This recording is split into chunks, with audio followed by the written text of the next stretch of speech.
Welcome, sleepy traveler. You've arrived at a quiet space made just for you.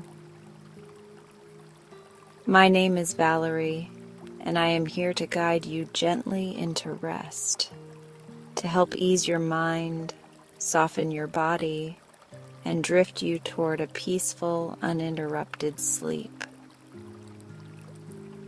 Whether your day was long or your thoughts feel a little too loud tonight, let this be your permission to slow down, to breathe, and to simply be. There's nothing more to do now. Just allow my voice to be your guide as we begin this gentle journey toward deep, nourishing rest. If you're new here, subscribe for sleep content like this, and like this video if you find it enjoyable.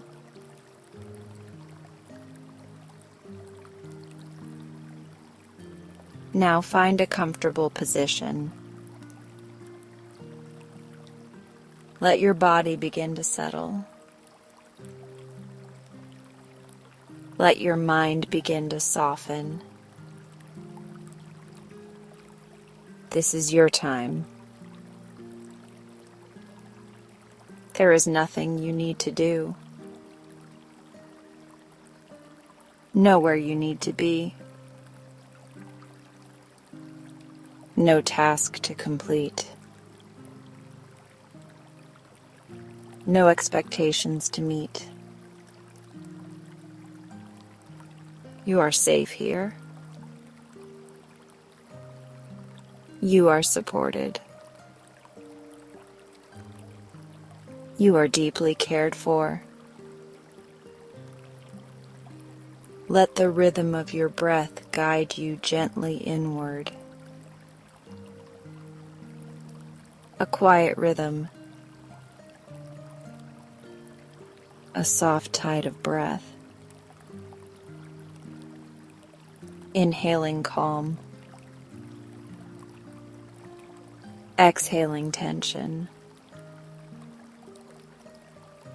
Let's take a few breaths together. Inhale gently through your nose. And slowly release through your mouth. Again. Inhale calm. And exhale everything you don't need. One more breath. Let it be slow. Let it be easy. Let it be yours. As you breathe, imagine a soft light beginning to form above you. It glows like a pale moon, warm and reassuring. This light begins to drift slowly toward you. It carries peace. It carries calm. It carries gentle stillness. And as it touches the top of your head, you feel a release, a softening, a letting go. The light continues to move down over your forehead, your eyes, your cheeks, your jaw. Anywhere there was tension begins to melt. You don't have to hold anything. You don't have to be on. Not here. Not now. The soft light continues down through your neck, down into your shoulders, and perhaps for the first time today, you allow your shoulders to drop, to rest. The arms follow, heavy and warm, loose and relaxed. Your hands release their grip on the day. Your fingers unfurl gently, like petals opening to the night air. This soft, glowing light continues to drift, moving through your chest, over your heart, and you feel it, that tender rhythm.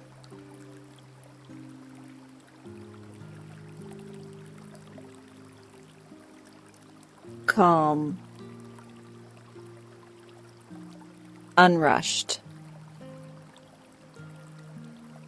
Your breath deepens.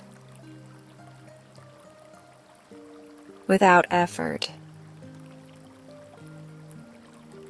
without control.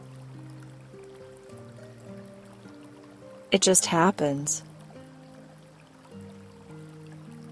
With every breath in, you welcome peace.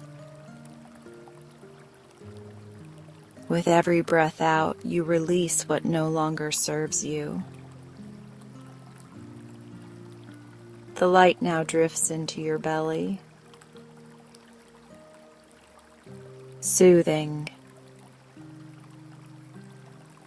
comforting, welcoming. Let your belly rise and fall naturally. There is no need to hold or control. Everything flows. Everything is allowed. This soft light continues into your hips. You may feel them sink a little deeper, relaxing into the surface below you. You are supported. You are grounded. You are here. Now the light drifts slowly through your legs, warming your thighs, soothing your knees, releasing your calves until it reaches your feet. The soles of your feet soften. The toes uncurl. Everything is at ease. And now this gentle light surrounds you completely. A blanket of calm. A cocoon of peace. This is your sacred space. Your resting place. Your permission to just be. In this moment, you are not your worries. You are not your to-do list. You are not your roles. You are presence.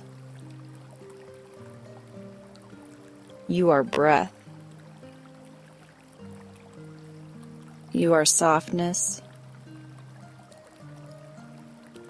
Let your breath flow like waves now, rolling gently in and floating softly out. There's nothing to do,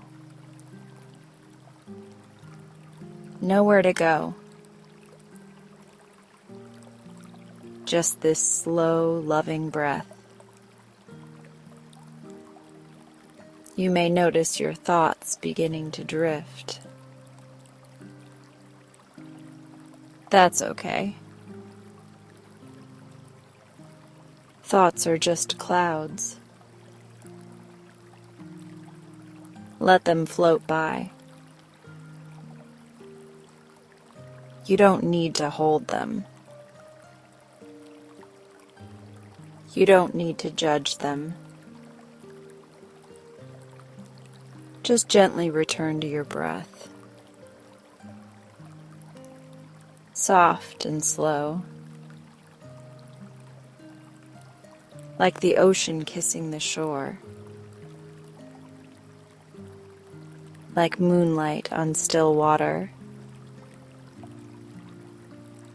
As you rest in this space, feel yourself becoming lighter,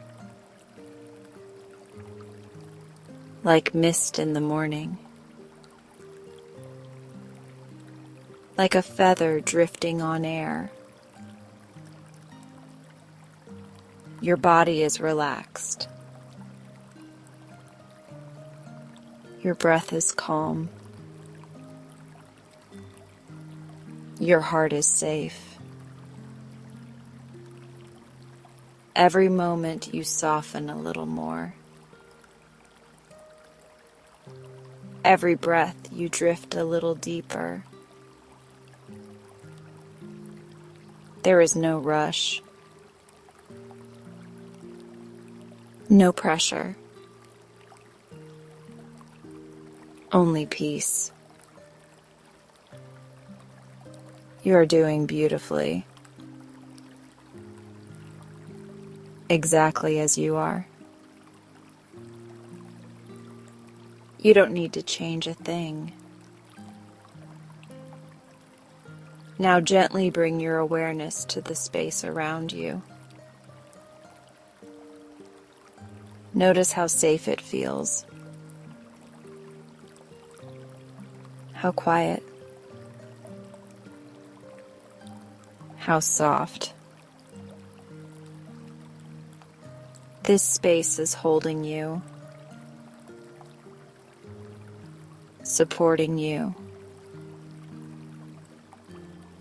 embracing you. There is a rhythm here, a softness in the silence, a lullaby in the stillness. And as you surrender to this rhythm, you are free to rest. You are free to release. You are free to fall. Gently, deeply into sleep. You've arrived. The day is done. All is well. Let go.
Grief is strange in how it shows up. For me, it wasn't in the funeral or the sorting of estate paperwork. Not even in the moment I unlocked the door to her quiet little cottage with the spare key tucked in a rusted planter. It came when I opened a plain cardboard box marked Attic Odds and Ends and found a chipped ceramic mug nestled in old linen. The mug was unremarkable at first glance. Ivory with tiny faded pink flowers in a ring around the rim. No brand stamp on the bottom, no initials. Just a simple thing. But as I held it in my hands, I felt an odd flutter in my chest. A warmth that wasn't memory, not quite. Something quieter. Like recognition, though I'd never seen the cup before. It was early April, the time of year when the chill lingers in the mornings and everything else feels like it's holding its breath. I'd returned from the cottage to reopen my own cafe, Lavender and Steam, after taking a week off. My regulars had been kind about it, leaving notes, sliding little bouquets of dried lavender through the mail slot, even dropping off baked goods with clumsy sympathy cards. On the day I brought the mug to the cafe, I hadn't slept much. The house felt too quiet, too final. I set the cup on the counter and stared at it for a moment, debating whether to actually use it. I don't know what made me do it. Habit, maybe. Or that stubborn voice in me that wanted to carry a piece of her with me through the rhythm of everyday things. So I brewed a dark roast blend and poured it into the floral mug.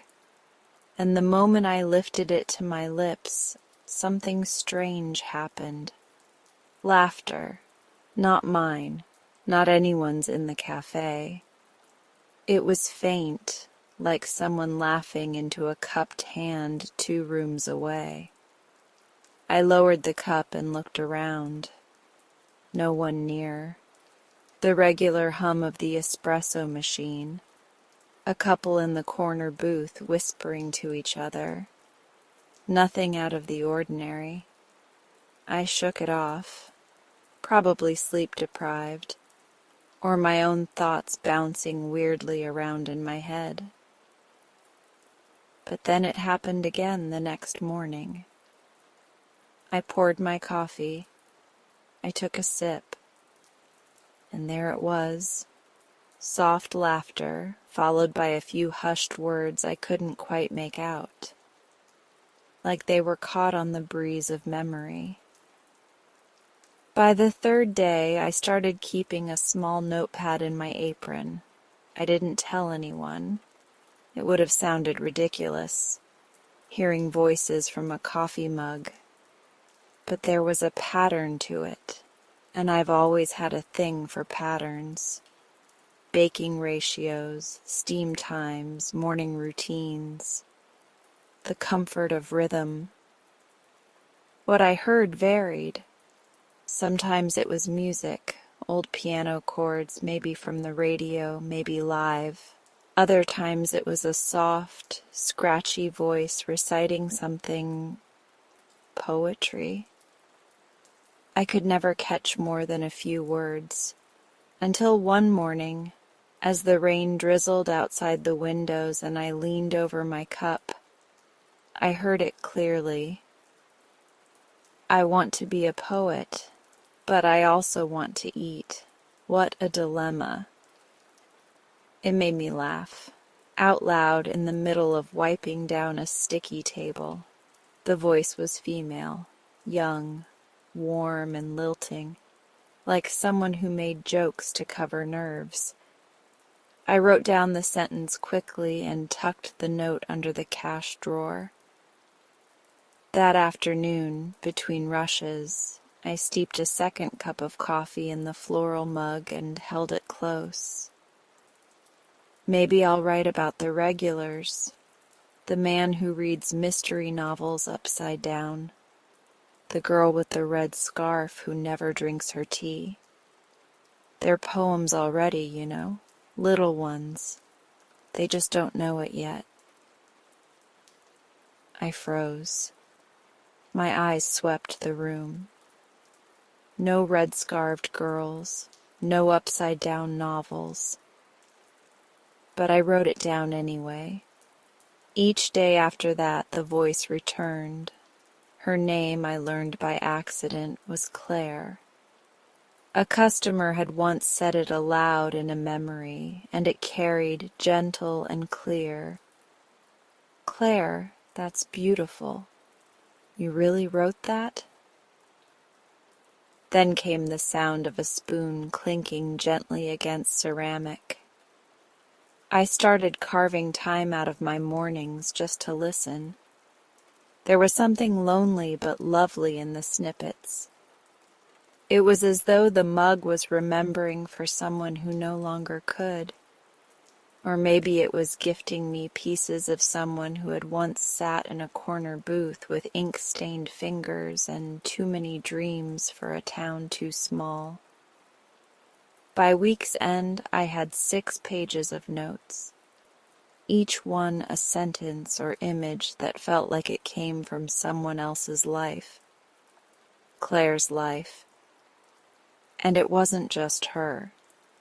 There were others, background characters in the memories. A barista with a gap-toothed laugh, someone who played cello in the evenings, a woman who left small pressed flowers and napkins. They were fragments, but I began to see the outline of a place.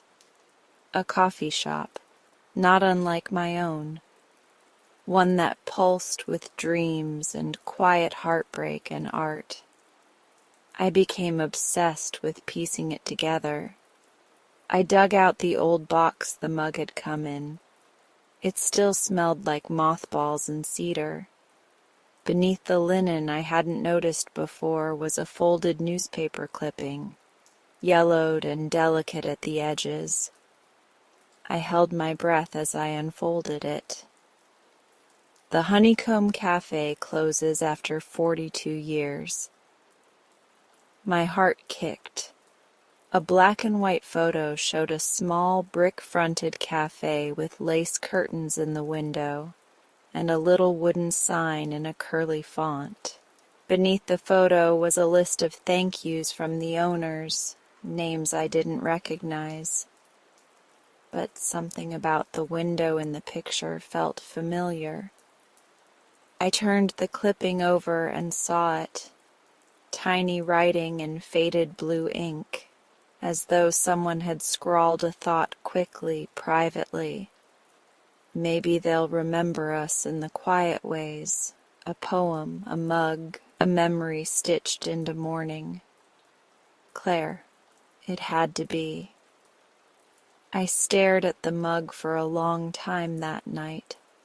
Set it in the center of my kitchen table, lit a candle beside it as if it were an altar.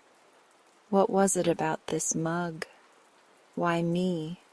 Why now?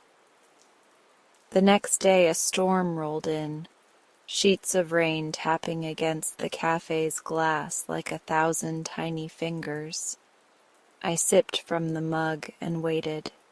This time the voice didn't whisper. It sang. "You'll never believe how perfect the light is in here," she said. At exactly 4:07 p.m. the sun hits the glass just right. It makes even spilled sugar look poetic. That line stayed with me for days. I scribbled it on the cafe's chalkboard beside the menu. A woman came in later, squinted at it, and said, "That sounds like something from the Honeycomb. I used to go there when I was in college." I froze. "You knew it?" I asked, trying not to sound too eager. Oh, sure. Back when I had dreams and no bills. She smiled wistfully, ordering a lavender scone and a black coffee. My friend Claire used to write poems there all the time, swore she'd be famous one day. My throat went dry. I handed her the scone and coffee and watched as she walked to the window seat. The same light, the same hour. At exactly 4:07 p.m., the sun spilled through the glass in a beam of gold. And for a moment I swore I saw her, Claire, just the outline of a young woman scribbling something on a napkin, her brow furrowed in focus, her mouth curved in a half-smile. Then it vanished. Just light, just memory. But it was enough. I don't know if the mug is magic, or haunted, or simply soaked in so much story that it had to find someone to share it with. All I know is that it speaks, and I'm learning to listen. Each morning before the cafe opens, I pour my coffee and wait. And somewhere between the steam and the silence, a new line arrives. Soft, echoing, half-formed. I write them all down. Every line, every whisper, every echo. Claire wanted to be remembered, and now, through me, she is. The cup remembers, and now, so do I. I placed the mug behind the counter that morning with a feeling I couldn't quite name. Part reverence, part anticipation. It sat among the others on the shelf, slightly chipped, faded in the floral curves, yet somehow fuller than all the rest. It had come alive again in my hands. The night before, I'd stayed up late, fingers tracing the initials I'd found carved into the wood of the old coffee shop wall. M.L. Just like the girl in the memory, the one who spoke of poems and dreams and pages filled with some days. There was no question in me anymore. The mug remembered. Now I was beginning to think it listened too. Offer it to those who need comfort, I had whispered to myself. And so I did. Quietly, no signs, no fanfare, just instinct. I kept it behind the counter and waited. The first to receive it was Mr. Callahan. He came in every Thursday, always around 10 a.m., always ordered the same thing, black coffee and a scone. He sat by the window looking out, but not really seeing. That morning I caught something different in his eyes, more shadows than usual, as if the weather inside him had finally turned to storm. Without fully knowing why, I poured his coffee into the floral mug. "Special cup today," I said, placing it gently in front of him. He blinked, looked down at the mug, then up at me. "Looks like something my wife would have liked." I didn't reply, just smiled and walked away. I watched from the counter as he held the mug in both hands and brought it to his lips. He froze before the first sip. His eyes fluttered shut. Then the strangest thing happened. A soft hum rose in the quiet air, almost inaudible, a lullaby or something like it. Mr. Callahan's shoulders dropped and he exhaled as if letting go of something heavy. He didn't say a word, but he sat there for a long while, longer than usual, his thumb slowly moving back and forth over the handle, like it had turned into a keepsake. When he finally left, he paused beside me at the counter. "Thank you," he said simply. His eyes were glassy but gentle. I wanted to ask what he'd heard, what he'd felt, but I didn't. Something told me the mug spoke only in private languages. Words spread, not by mouth but by energy. Subtle, like the way birds know when it's time to migrate. Customers began to linger at the counter longer than usual, their eyes flickering to the shelf behind me.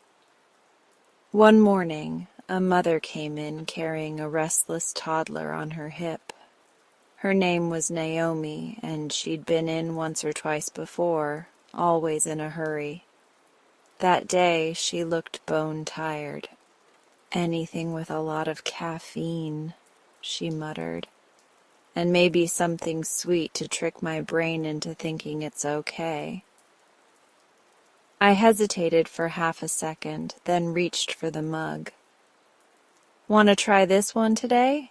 I asked, holding it out to her with both hands. She blinked at it.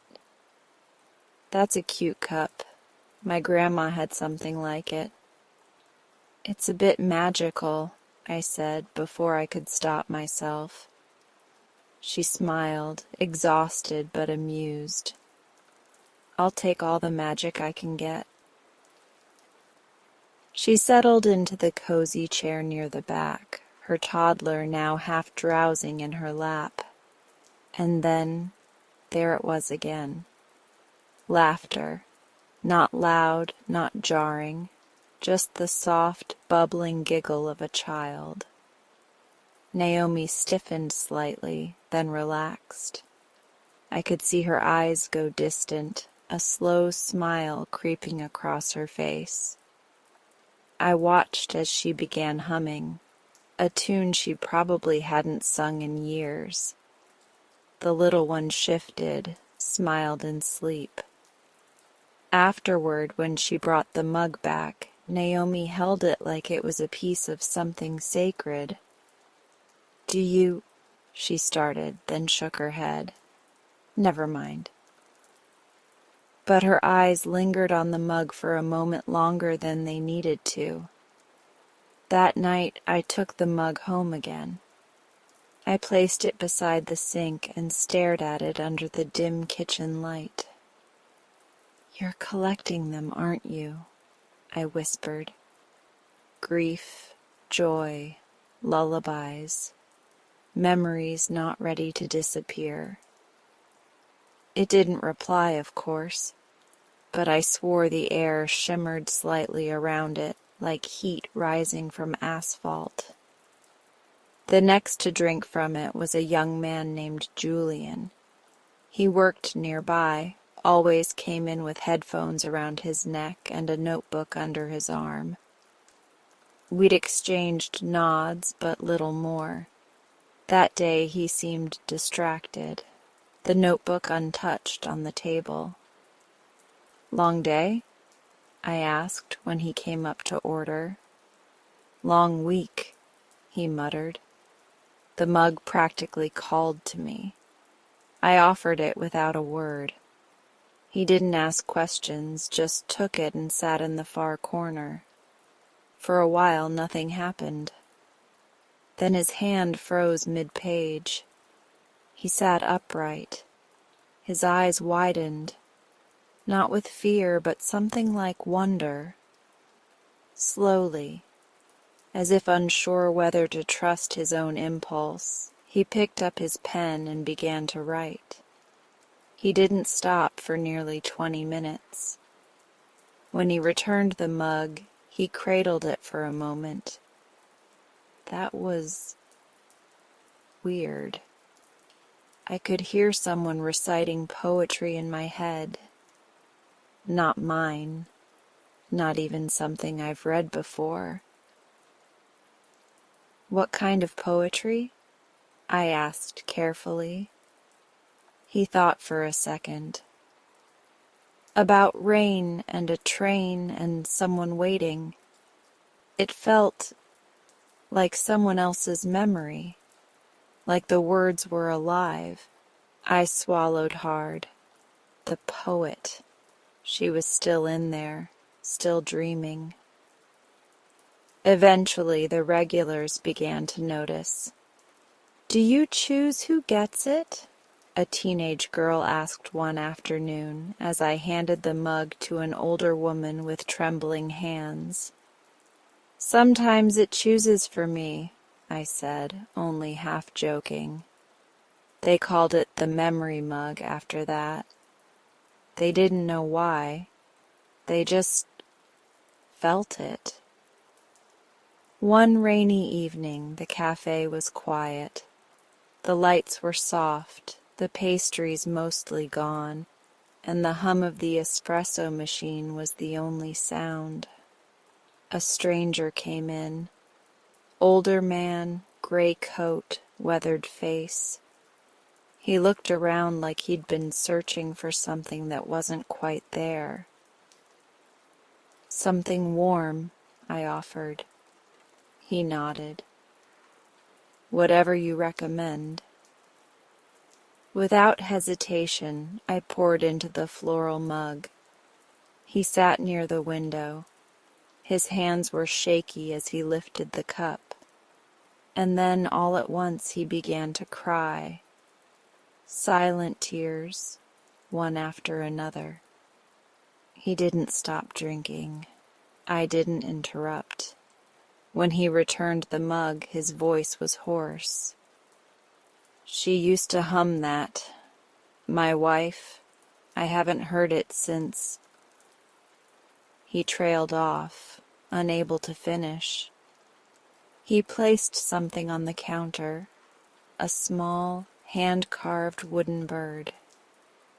"She used to leave these in places," he murmured, "to remind me to come home." He left without another word. The bird remains in the cafe to this day, perched quietly by the register. By now I kept a small notebook beneath the counter. I recorded what I saw, not full explanations, just fragments. A sketch here, a line of poetry there, snatches of lyrics, words people whispered after sipping from the mug. She said the stars sang to her when she held it. He heard footsteps on old floorboards and someone calling his name. A girl once said the mug smelled like home. I never corrected them. How could I? One evening I made tea for myself in the mug. I hadn't used it in weeks. It felt like borrowing something holy.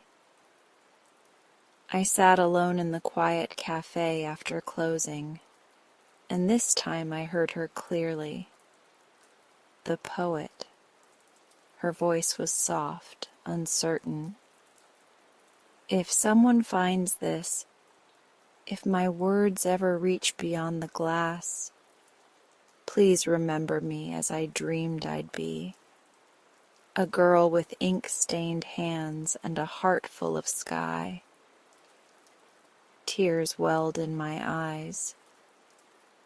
"I remember you," I whispered. "I do." The lights flickered once. The air warmed. For a moment I thought I felt a hand on mine. The mug still sits behind the counter. I offer it to those who need comfort, those whose memories need a place to land, or those waiting to be found by someone else's. Not every story is loud. Some echo gently in porcelain, waiting for the right hands. And every time the mug is lifted, I wonder, whose memory is it now? And who might need it next? I used to think I opened a coffee shop because I loved the smell of roasted beans and the soft hum of quiet mornings. But now I'm starting to believe it was always meant for something else. Or maybe the mug knew before I did. Maybe it waited in my grandmother's attic, tucked away in dust and memory, until I was ready to listen. It started subtly, like a whisper at the edge of thought. Each time I poured coffee into the faded floral mug, something shimmered at the edge of my senses.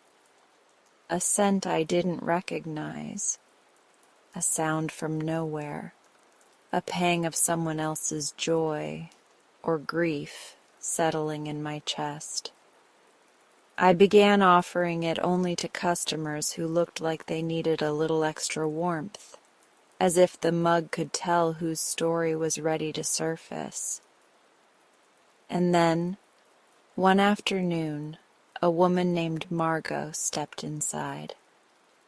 She was quiet at first, her coat damp from the rain and her scarf loosely wrapped around her neck.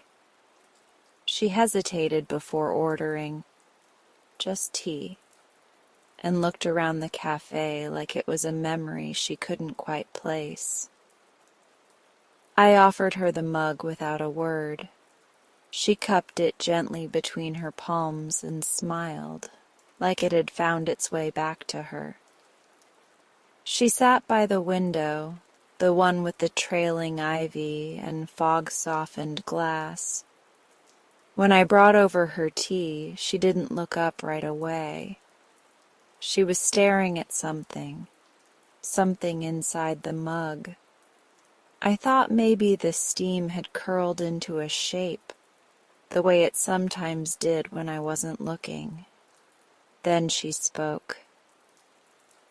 "This drawing, this little house with the crooked chimney. I used to have one just like it." Her voice trembled.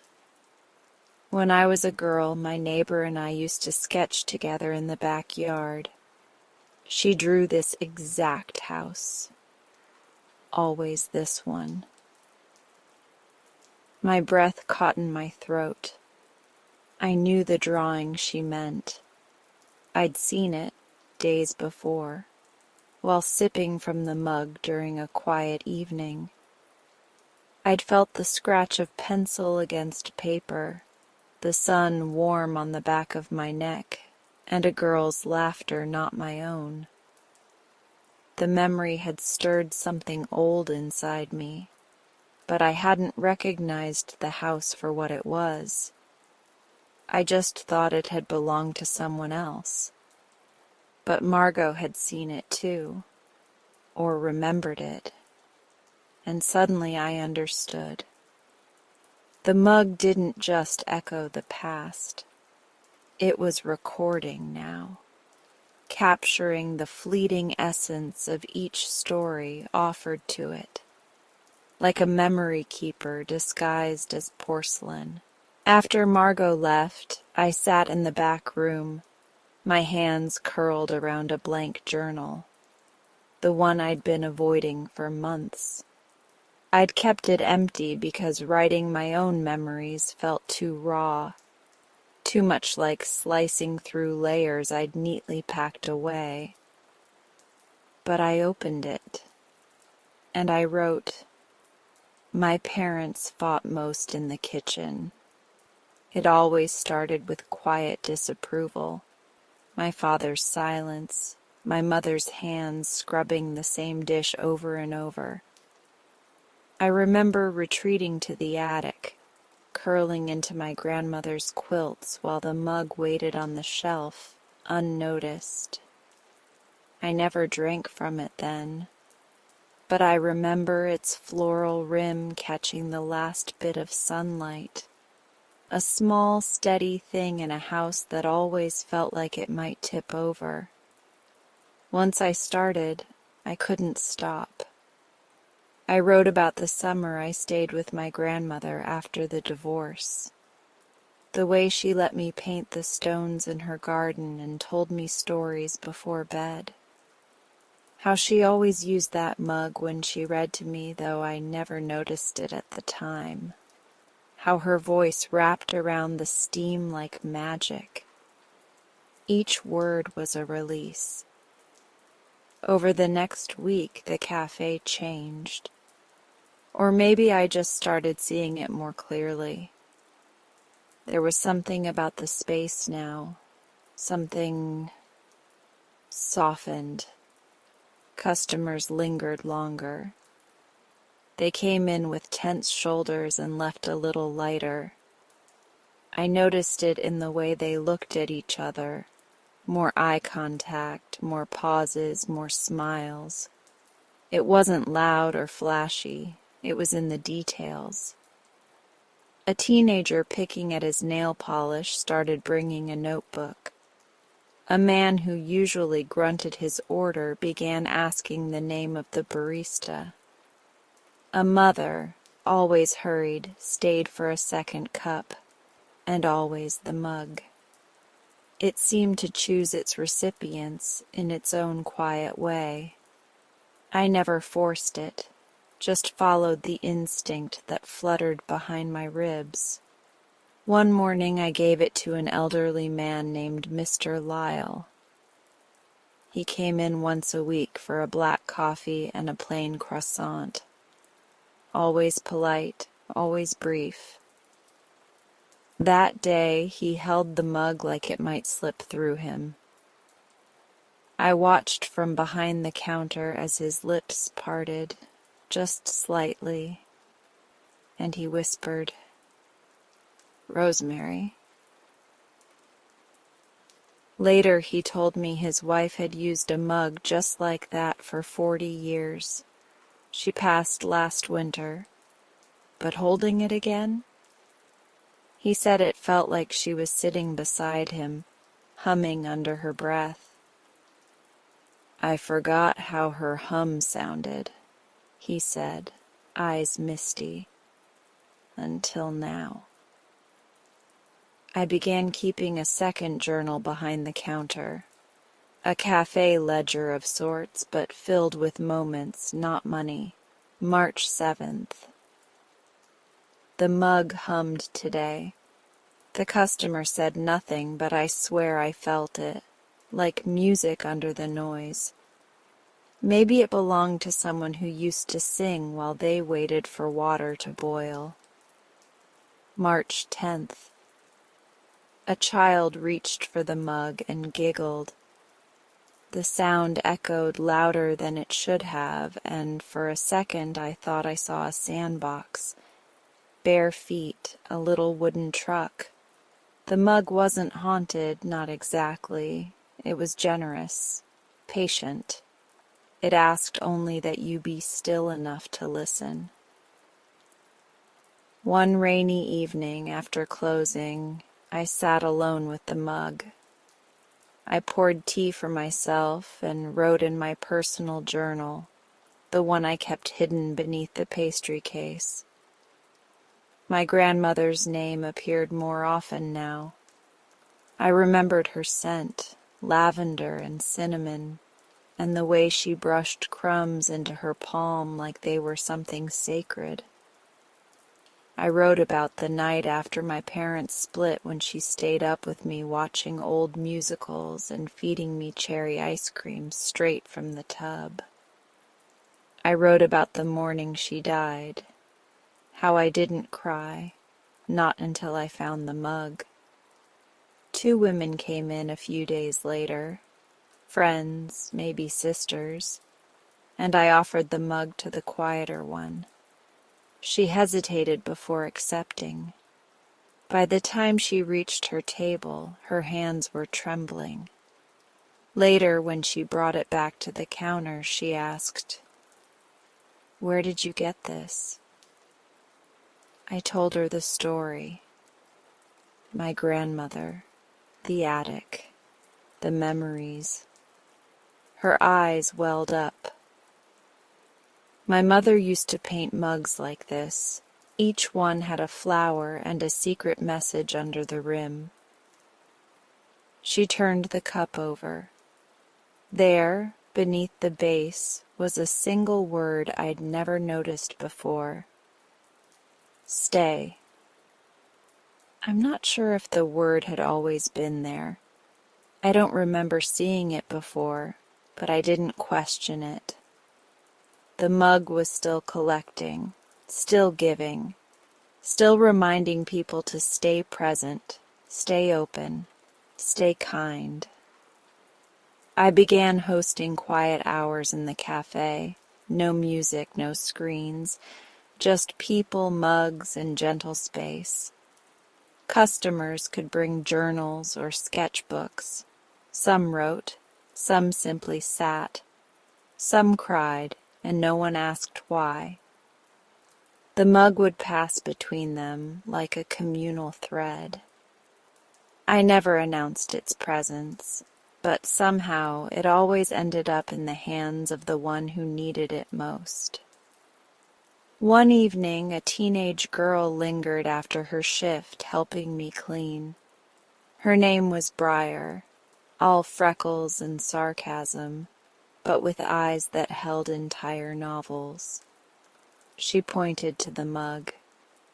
"Can I try it?" I nodded and handed it over like I was handing over a memory itself. She held it for a long time, not drinking. Then she said softly, "I think I saw my dog, the one that died when I was 7. He was chasing bees in a field." She didn't cry.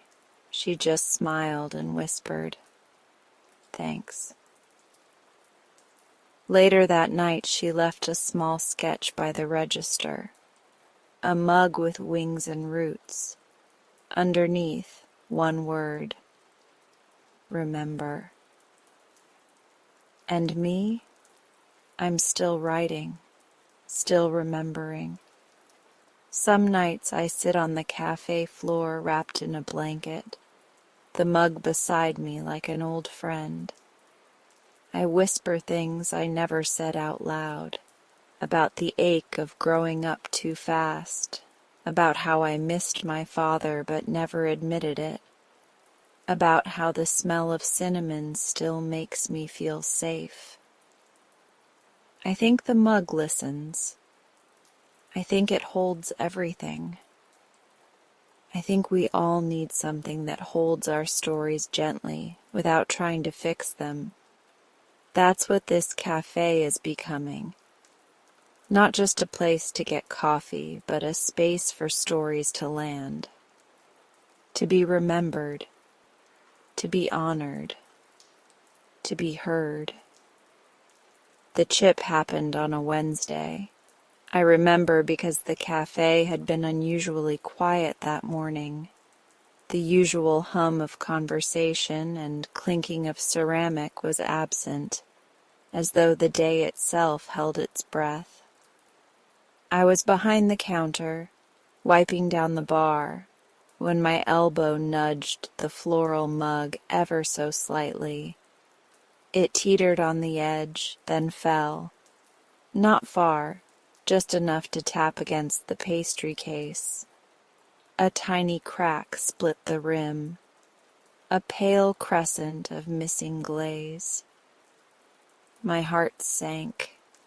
I cradled it in my palms like a living thing. "I'm so sorry," I whispered. It felt ridiculous, apologizing to a cup, but this one was different. It always had been, and that was the moment everything changed.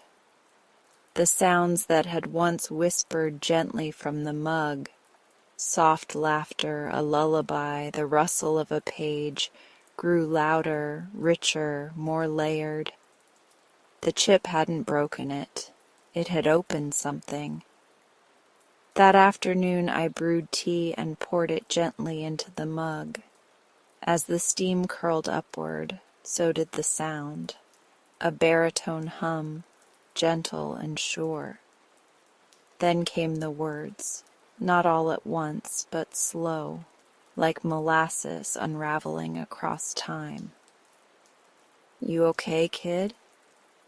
The voice startled me, but not in fear. It felt warm, familiar, though I'd never heard it before. Deep, steady, the kind of voice that could ground you with a glance. Later that day, a woman in a rust-colored coat came in. A face I'd seen a few times, always alone, always with a novel tucked under her arm. I offered her the mug. She smiled like it had been waiting for her. As she sipped, her hand stilled over the open pages. Tears, quiet and unashamed, pooled in her eyes. When I approached, she looked up. "Did you know Ray?" she asked. I blinked. "Ray?" She nodded, brushing a strand of gray hair behind her ear. "Ray, the barista from the old cafe down on Alder Street. Before it closed, years ago. Quiet guy. Always remembered your drink. Always wrote little notes on the cup, even if he didn't say much. He had this way about him, like he saw you even if you didn't say a word." I felt the weight of the chipped mug in my hand. She continued, voice soft and distant. "He passed, maybe 10 years ago. Cancer.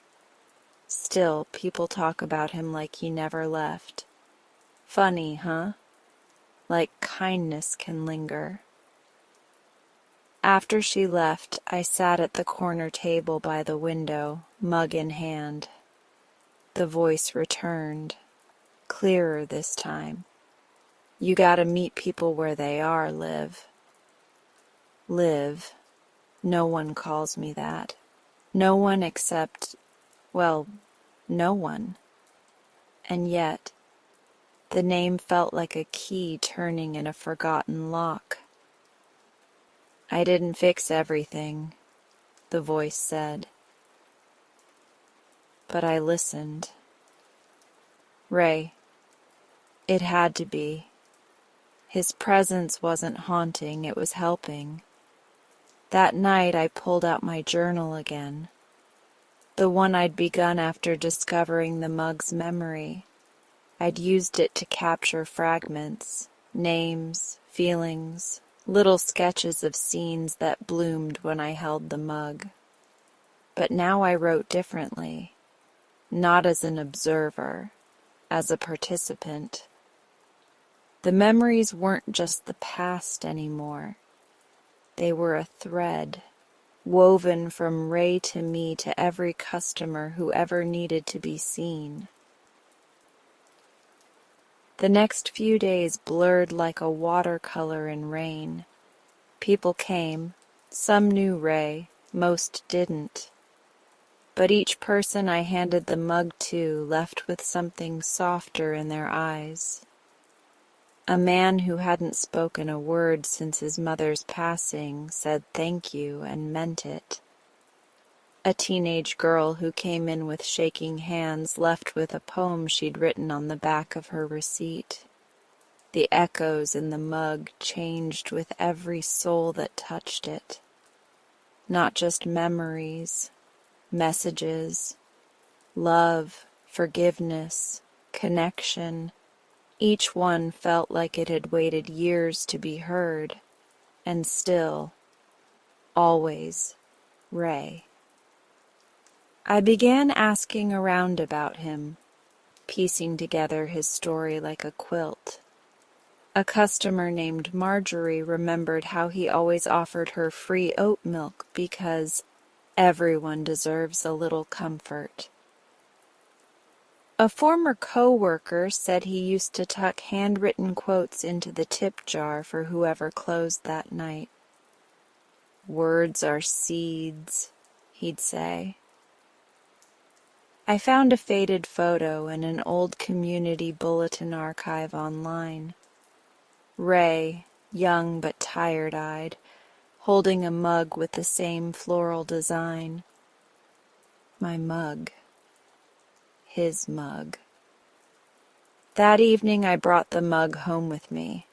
I sat on my couch, the lights low, and wrapped my fingers around the chipped rim. "Why me?" I whispered. "Why did I get to carry this?" The answer came not in words, but in feeling.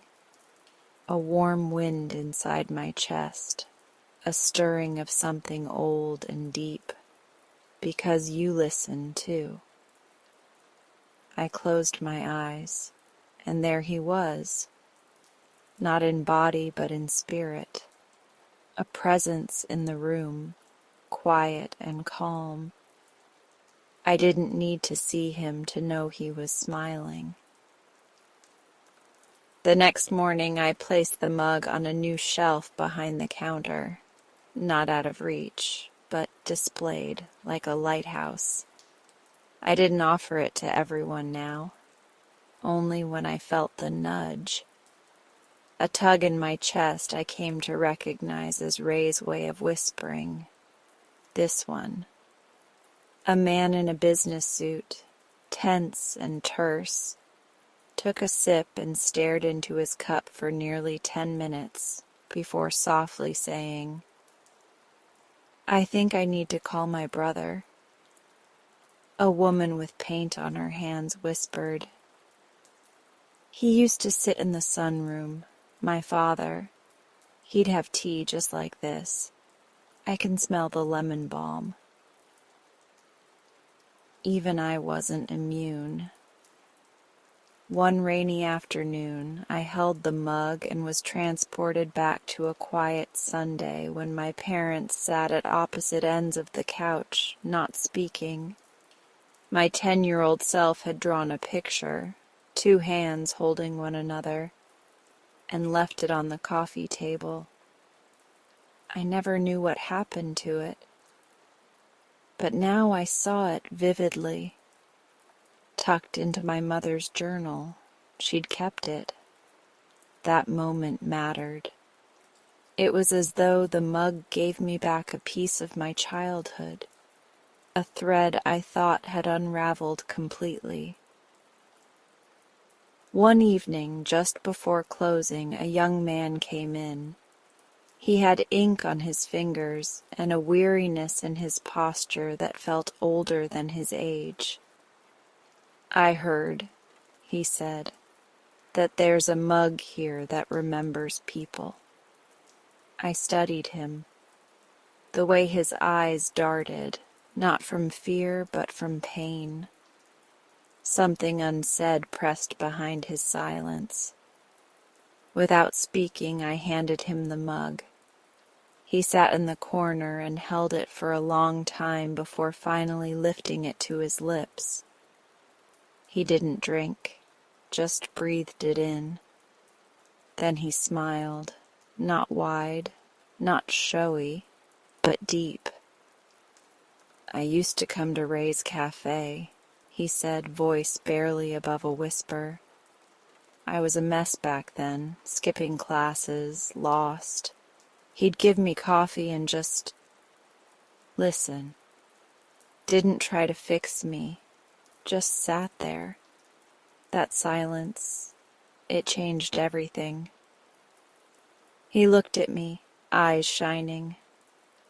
I never got to thank him. I placed my hand gently on the table. "Maybe you just did." Weeks passed. The mug remained chipped, but never weakened. If anything, its echoes grew stronger the more it was shared. I stopped seeing it as a vessel and began seeing it as a bridge. Ray's voice became less frequent, but more deliberate. One day, after a young couple left, newly married, nervous and glowing, I heard him again. "You're doing good, Liv." I smiled through my tears. I didn't respond aloud. I didn't need to. Sometimes I imagine Ray's hands, the way he must have held the mug, the care he took. I like to think he knew, even then, that the simplest things can become sacred with enough love. The cafe has changed, too. People come not just for coffee, but for connection. Some write letters and leave them behind, sealed with wax and tucked into the drawer beneath the mug's shelf. Others leave drawings, poems, pressed flowers. I began calling it the Corner of Echoes. It's not advertised. You just find it if you need it. The chipped mug sits there, not waiting to be fixed, but honored. A reminder that even broken things can hold beauty. That spirits, if kind enough, linger where they're most needed. And some mornings, as I unlock the cafe and breathe in the scent of roasted beans and yesterday's stories, I swear I feel him there, just beyond the steam and the sun. Ray, still listening, still loving, still here. The mug chipped today. It was small, a hairline crack along the rim where glaze once shimmered like a late summer petal. I noticed it while washing dishes, my hands covered in suds, the late afternoon sun pooling gold across the counter. I froze when I saw it, not out of fear exactly, but reverence, as if the mug itself were whispering, "I've carried enough." And strangely, in that moment I heard it. Not the usual chorus of distant laughter or quiet lullabies from the past. This time the echo was deeper, closer, like a breath against the back of my neck. Ray. His name was never said in full before, not like this. His voice was low and even, like steam from a kettle, steady, warm. "You're doing good, kid." I turned around, half expecting to find someone standing behind me. But the cafe was empty, save for the sleepy murmur of the espresso machine. The scent of cinnamon and milk clung to the walls like memory. I placed the mug gently onto the drying rack, right beside the cup tree. I didn't wipe it fully. It felt wrong, as though I'd scrub away something still lingering. It had been a few months since we started the memory wall. What began as a corkboard beside the restroom, bare, quiet, unnoticed, had grown into something remarkable. Stories layered like leaves in autumn. There were first date napkins with scribbled phone numbers, a sketch of two sisters reunited after years apart, an old recipe from someone's grandmother clipped beneath a thumbtack like a family secret waiting to be shared. Some wrote stories, others left tokens, a movie stub, a guitar pick, even a tiny knitted square that someone claimed was the first thing I ever finished. The wall breathed with life. Each day before unlocking the doors, I'd do a walk-through.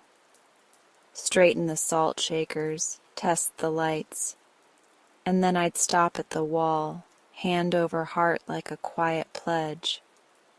I'd read one pinned memory aloud to myself. Just one. Some days they made me laugh. Others, like the one about a son who used to bring his mother coffee every Sunday morning until her last breath, left me blinking away tears before the first customer stepped inside. But no matter the story, it centered me. Lately, people had started requesting the mug, not just out of curiosity, but for comfort. "May I have the cup?" someone would ask, voice soft as though speaking to a friend in mourning. We never advertised it. The ritual had become quiet lore, passed mouth to ear like a secret too beautiful to keep. I'd trained the staff carefully. When someone asks for it, I told them, you treat it like you're handing over something sacred. Rhea, our newest hire, had taken that advice to heart.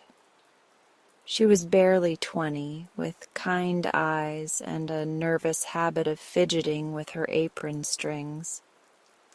I'd found her by accident, really. She wandered in during a rainstorm, shivering and asking if we were hiring. Something about the way she looked at the place, as if it might wrap her in a blanket, made me say yes before we'd even posted the position. A week after she started, I saw her lingering over the mug. She was drying it slowly, almost like a lullaby. Her thumb traced the floral design, now faded around the edges. When she looked up, there were tears glistening in her lashes. It's like it knew, she whispered. I drank from it this morning before the shift. I didn't know it was the cup, but I remembered my grandma, not just her face, her laugh, her old perfume, even the way she burned toast on purpose 'cause she said the crunch was better. I smiled and said nothing. That's how it worked. You didn't need to explain it. You just had to feel it. And then came the customer who changed everything. He was older, with wiry silver hair tucked beneath a knit cap. He came every Wednesday at 2 p.m., always ordered chamomile tea and sat by the window with a leather-bound journal. We'd exchanged nods, smiles, the occasional, "How's the day?" But one afternoon he motioned me over. "You're Olivia?" he asked. Yes. His fingers rested on the ceramic cup, the chip visible now, stark against the soft palette of the design. This mug, I used to serve with a young man, Ray. He ran a cafe with his partner after the war. He paused, letting the words settle. Ray believed kindness didn't need a reason, just a rhythm. I held my breath. He looked down at the mug, then back at me. This was his. I'd recognize that ridiculous rose pattern anywhere. He gave it to me the day I left for another city, said, "If ever the world feels too heavy, drink from this. It remembers lighter days." The breath I held finally escaped. I don't know how it got here, I said honestly. It belonged to my grandmother, then to me. I only just started noticing its presence. He smiled. Sometimes the things that carry us don't explain themselves. They just keep carrying. Before he left, he took a small photo from his wallet. Faded and creased, it showed a young man, Ray, behind a counter, hand on the same floral mug, eyes laughing. I pinned it to the memory wall, right in the center. That night, after closing, I brewed myself a cup of mint tea. I used the chipped mug. I sat in the back booth. Ray's photo now softly lit by fairy lights strung along the wall. And I listened. At first, just the hum of the refrigerator, then the creak of the floorboard near the register, the one that always complained with age. Then I heard it, laughter, deep, warm, Not distant this time, but here, real, followed by a soft clink of a spoon against ceramic. Then a voice, Ray again, unmistakably so. You made this a home, thank you. My eyes welled up. I whispered into the quiet, thank you for starting it. The next morning I left a note beside the cup for the staff. The mug is chipped now, but it still remembers. Be gentle, pass it on with love. Ria added a doodle of a heart and steam rising from the cup. Someone else drew a little window with golden light pouring out. The ritual continued. People left letters for the cup, folded napkins with stories, drawings from kids. One child named the mug Flora and insisted on reading it bedtime poems. The cup had become more than a memory keeper. It had become a bridge between people, between past and present, between grief and gratitude. One slow afternoon, I stood behind the counter, watching the steam curl from someone's latte, and thought of something I hadn't in years. The last time I saw my grandmother smile. We were in her kitchen. I was crying over something trivial, an art contest I didn't win, I think. She handed me a mug of cocoa, this mug I now realized, and said, some cups don't just hold warmth, they give it back. I wept quietly behind the counter, not from sadness, from awe, from knowing how far one cup had traveled, not just in miles, but in hearts. We've started a new tradition now.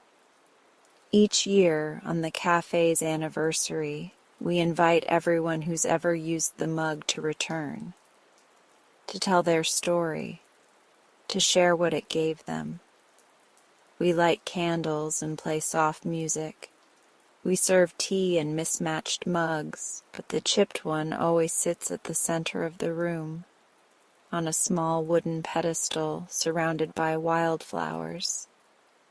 Not to be used, just to be honored. Ray's photo stays on the wall, and every year someone new adds a memory beside it. A wedding vow scribbled on a receipt, a handprint in crayon, a goodbye letter, a new beginning, and always, always, one voice in the quiet. You're doing good, kid. I smile and whisper back, thanks for the echoes. It happened quietly, the way most endings do. There was no great shatter or fanfare, just a soft hairline crack that split down the handle like a sigh. I didn't notice it at first, not until I was rinsing the cup gently under warm water after the morning rush.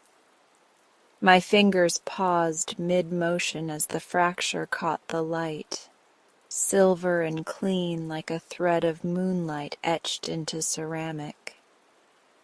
I stood there for a long time with the water still running, the sound distant, like rain behind a closed window. The cup had always felt like it had its own pulse, like it lived somewhere between clay and memory, between steam and silence. Now, holding it with both hands as though it might slip away altogether, I felt something give, not in the mug itself, but in me, a quiet loosening, the soft unravel of a chapter coming to rest. I dried it carefully, cradled it in a clean towel like something sacred. I didn't cry, not then. just sat on the floor behind the counter, cross-legged like a child, and whispered, "Thank you." I said it out loud. I wanted the cup to hear it, if it still could. I didn't serve anyone in it that day. I couldn't. It felt wrong. Instead, I tucked it safely into my office, resting it atop the pile of notebooks I'd filled with the memories it had given me. Stories scribbled in the margins, impressions hastily written on backs of receipts, laughter, longing, fragments of lives that had passed through my cafe like sunbeams on the floor. That night I couldn't sleep. I turned on the lamp beside my bed and traced the floral pattern along the mug's side again and again. It reminded me of my grandmother's teacups, of her hands, her voice saying, "Every cup holds more than tea." I never knew what she meant until the mug started whispering. Now the whispers had stopped, but the stories hadn't. The next morning I came in early, well before the sun rose behind the brick buildings on Maple Street. The cafe was still, bathed in soft amber light from the Edison bulbs we'd strung along the rafters. The air smelled like yesterday's cinnamon and roasted beans, faint and familiar. I carried the mug in both hands like a relic and opened the wooden shadow box I'd mounted on the wall beside the counter. It had been empty until now, meant for photos, I think, or rotating art from local painters. But it had always felt like it was waiting for something more permanent. I nestled the cup inside gently, wrapping a piece of lavender linen beneath it like a cushion. Then I wrote the words slowly, carefully, on a square of parchment. "Thank you for remembering." I tucked the note beside the cup, then stepped back and let the quiet settle. That's when the first tears came. Not the wild kind, just a few, like condensation down a window pane. And in their wake, something else came too, peace, a warmth that rose from my chest and settled in my throat. The cup was done, but the cafe remembered now, and that was enough. At first, I didn't know how to tell the staff, but when they arrived one by one, Miles, Lena, Sweet M from the Saturday shift, they saw the box and simply nodded. No questions, no dramatics. Lena placed a single daisy beneath the frame. Miles whispered, "It deserves a place on the wall." Em reached out to touch the glass, then pulled her hand back and smiled, as if she'd felt something through it. That afternoon, a regular named Thomas, who always ordered a double espresso and read dog-eared poetry collections, stood staring at the display for several minutes. He didn't say anything to me, just slid a folded page beneath the frame when he thought I wasn't looking.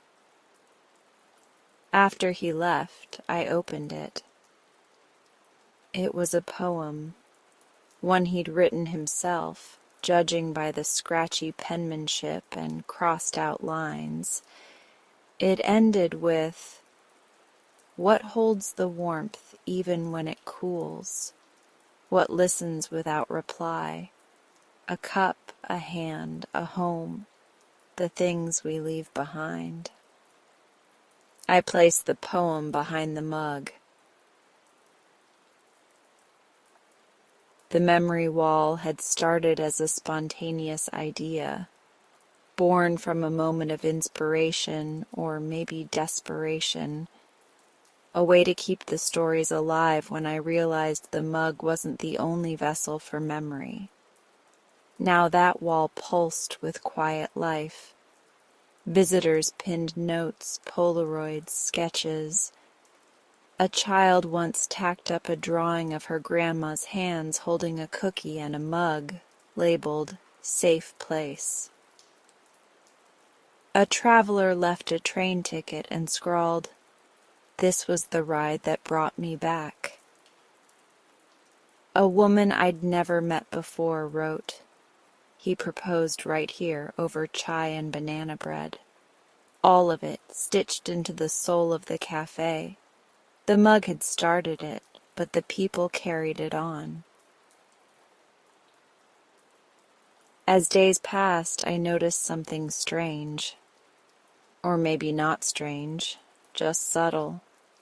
The cup was quiet now, but the cafe wasn't. Sometimes when I wiped down a table, I'd hear faint hums. Not music exactly, but a kind of warmth in the air, a softness. Conversations at certain tables felt deeper. Emotions bloomed in the corners of the room like ivy, gentle, persistent, alive. One evening I offered a tired young man a latte, and he looked up at me with red-rimmed eyes and said, "It's been a hard year, but this place, it holds me together." He hadn't used the mug. He hadn't even known it existed, but still, something stayed. I began leaving small blank cards on the tables, just in case someone wanted to write. No sign, no prompt, just paper and quiet invitation. They filled quickly. I'm afraid to love again. I miss my father's hands. I'm starting over. I felt seen here. I told the truth for the first time today. I didn't collect them all. Some I left pinned to the wall. Others I placed in a small wooden box under the counter, alongside the notebooks from before. A growing archive of invisible threads.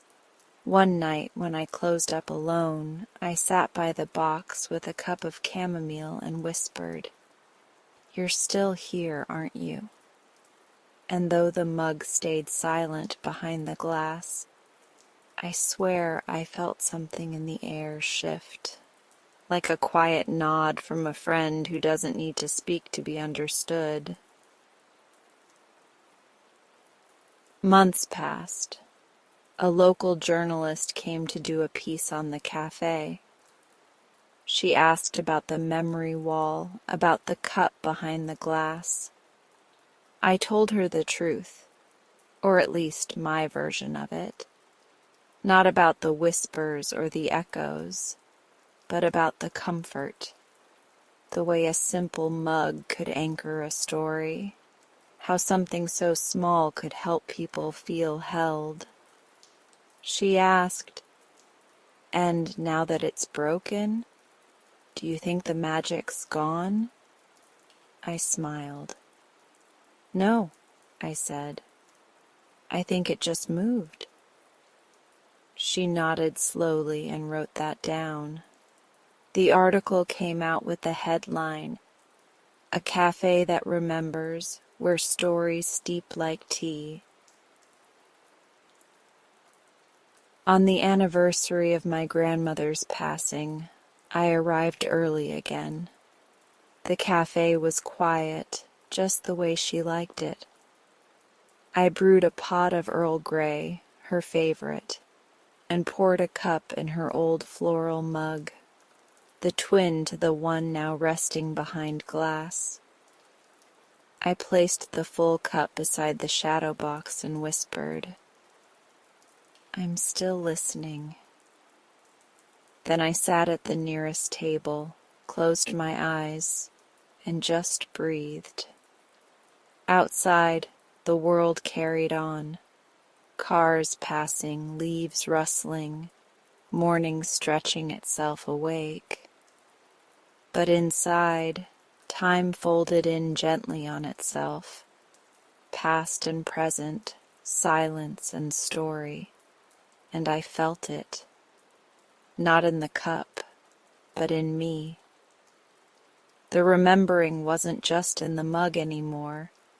It was in every corner of this place, in the laughter between friends, the first dates, the breakups, the quiet Tuesdays when someone came in just to cry into a cup of tea.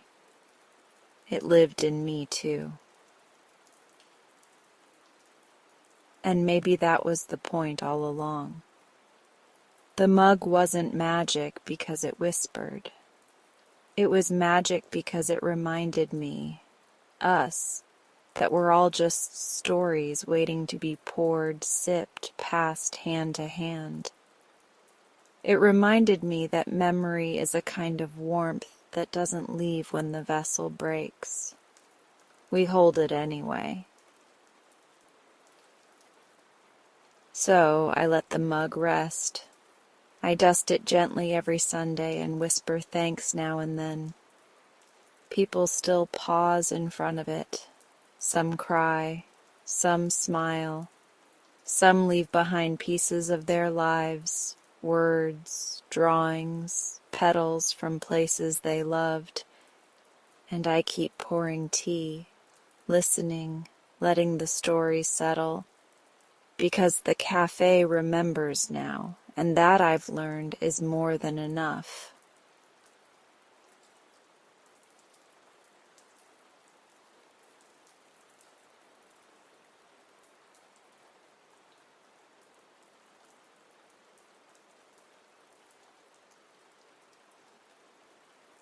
And that ends tonight's meditation. You're welcome to stay for a bit longer if you like. Have a beautiful night until next time.